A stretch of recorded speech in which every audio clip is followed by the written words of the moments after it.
Pasditën e kësaj të diele, fituesja e medaljes së artë në judo në lojrat olimpike të Rios, Majlinda Kelmendi, është kthyer në Kosovë. Ajo është pritur në aeroportin e Prishtinës, ku dhe mbajti konferencën e parë nga familjarët e saj, miq, dashamirës të shumtë si dhe vetë kryeministri Sa Mustafa.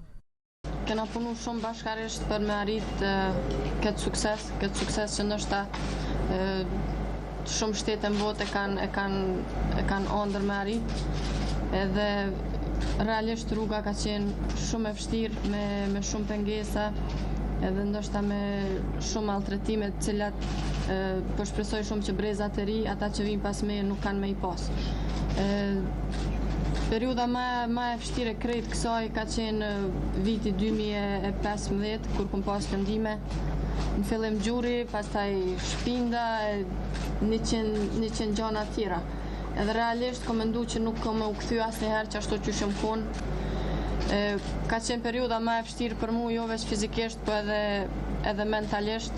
Jom kthy ma mirë se që e kom prit edhe vetë. Edhe të më drejten, në dojra olimpike jem nis me cakun me marrë medaljen e artë. Kanë qenë momente dhe kom pas emocione të papërshkrueshme. Nuk e di pse, po kur jam finale është shumë vështirë me mbosh dikush, sepse jam shumë e motivume, shumë e fokusume, edhe realisht jam shumë e bindme që medalja e artë është e jemja. Rrugtimi i Kelmendit ka vjuar më pas me parakalimin me autobus të hapur në qytetin e Prishtinës, ku ka përshëndetur në shenjë falënderimi të gjithë të pranishmit e mbledhur aty.